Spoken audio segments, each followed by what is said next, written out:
महाविकास आघाडी काय आपल्याला काय वाटतं? नाही, मी पंढरपुरात दर्शन घ्यायला आलो आणि एवढ्या पवित्र ठिकाणी येऊन संजय राऊतांसारख्या माणसाचं नाव घेणं हे मनाला कुठेतरी पटत नाही. त्यांना कसं बरं वाटलं. महायुती निवडून येते, ते आता लीलावतीमध्ये जायच्या तयारीत असते. लीलावती हॉस्पिटलला फोन देखील केला असेल की 48 तासात मी येतो, एक बेड ठेवा. म्हणून त्यांच्याकडे दुसरी काय अपेक्षा नाही. आणि एक विकृत माणूस आहे, त्या विकृतीच्या समोर आपण काय प्रतिक्रिया देणार. म्हणून त्यांना त्यांचं काम करू द्या किंवा त्यांना जे काय करायचं आहे ते बोलू द्या. मी त्यांची दखल नाही तर सोडून दिलं. अदखलपात्र माणूस आहे, कधी निवडणूक लढवली नाही, कधी मैदानात उतरलेला नाही. 4 भिंतीमध्ये जो माणूस बोलतो त्याला मी किंमत देत नाही. इम्तियाज जलील यांना एका पत्रकारांनी प्रश्न विचारला, पण त्यांनी त्यांच्या कार्यकर्त्यांनी त्यांना नक्की म्हणून बाहेर काढलं. ते स्वतःही पत्रकार होते. काय म्हणजे नाही, त्या जलीलला चरबी आली, त्याला फार मस्ती आली.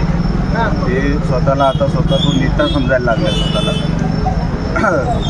त्याची जागा दाखवावी लागणार. आता जर अशी नाटकं करत राहिला जलील तर लवकरच बंदोबस्त होणार त्याचा. आणि नको ते कामं त्यांनी उद्योग करायचे नाही. पत्रकारांचं प्रोफेशन आहे, प्रश्न विचारणं हा त्यांच्या प्रोफेशनचा एक भाग आहे. मग तो कसलाही प्रश्न असू दे, तुम्हाला आवडत नसेल तुम्ही उठून निघून जा, नो कमेंट म्हणा. हात टाकणं म्हणजे यांची मजल कुठपर्यंत आली. एका प्रोफेशनल पत्रकारावर जर तुम्ही हात टाकताय म्हणजे तुम्हाला मस्ती झाली आहे ना, आता जिरवावी लागेल.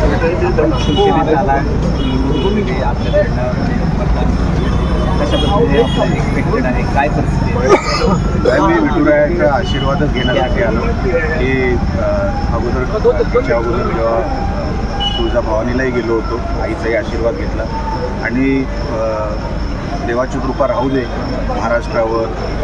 आणि निवडणुका येतील जातील, पण चांगल्या वातावरणामध्ये महाराष्ट्र नांदू दे एवढंच प्रार्थना आहे. बाकी देवाचा आशीर्वाद नेहमी आमच्या राणे कुटुंबावर राहिलेला आहे. अनेक पदं आम्हाला घराला मिळाली, म्हणून वेगळं काय पद मागायला इकडे आलेलो नाही. निवडणूक लढवलेली आहे, यश हवं आहे. देवाचा आशीर्वाद असेल मोठ्या मताधिक्याने नक्की निवडून येईल. आणि जनतेची साथ प्रतिसाद हे दोन्ही माझ्याबरोबर होतं.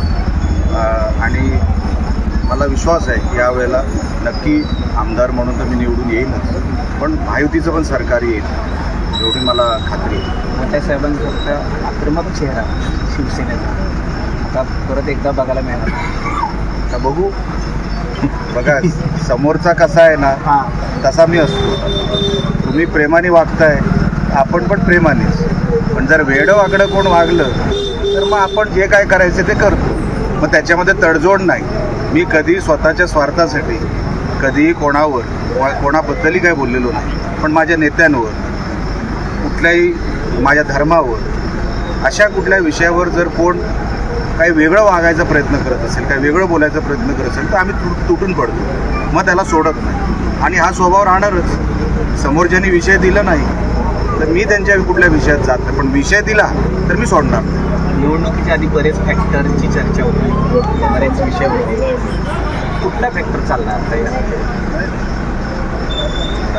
शिंदे फडणवीस साहेबांच्या सरकारने जे कामं केली, लाडकी बहीण योजना असेल, सगळ्या ज्या काही योजना राबवल्या त्या घराघरापर्यंत पोचवल्या. त्याच्यामध्ये कसली भेसळ झाली नाही, कसलाही करप्शनचा चार्ज लागला नाही. तळागाळापर्यंत सरकारचा पैसा पोचला. आणि सरकारचा जो मानस होता की हा सरकारचा पैसा हा लोकांच्या उपयोगात आला पाहिजे, तो लोकांच्या उपयोगी आला. ह्या गोष्टीचं समाधान गावागावात आलं, वाड्यावाड्यात आलं. आणि उत्स्फूर्तपणे लोक बाहेर पडली मतदानाला. आणि आपण बघाल की जी काय टक्केवारी वाढली किंवा म्हणजे कोकणात वाढली असेल किंवा इतर कुठल्या ठिकाणी वाढली असेल, उत्स्फूर्त मतदान झालेलं आहे. आणि म्हणून हे जे तुम्हाला एक्झिट पोल जे दिसत आहेत ना, ते पारदर्शक सरकार देऊ शकले आपले महायुतीचं सरकार, आमचे नेते. आणि म्हणून हे एक्झिट पोलचे रिझल्ट, कारण का लोक बोलकी झाली की आम्हाला फायदा झाला, घराघरात पैसे आले. हे विरोधक आमची मस्करी उडवत होते ह्या योजना जेव्हा आल्या तेव्हा. नंतर स्वतःच योजना जाहीर करायला लागल्या आमचे. त्या लोकांना कळलं की कोण काम करू शकतं आणि म्हणून हा उत्स्फूर्त प्रतिसाद आहे.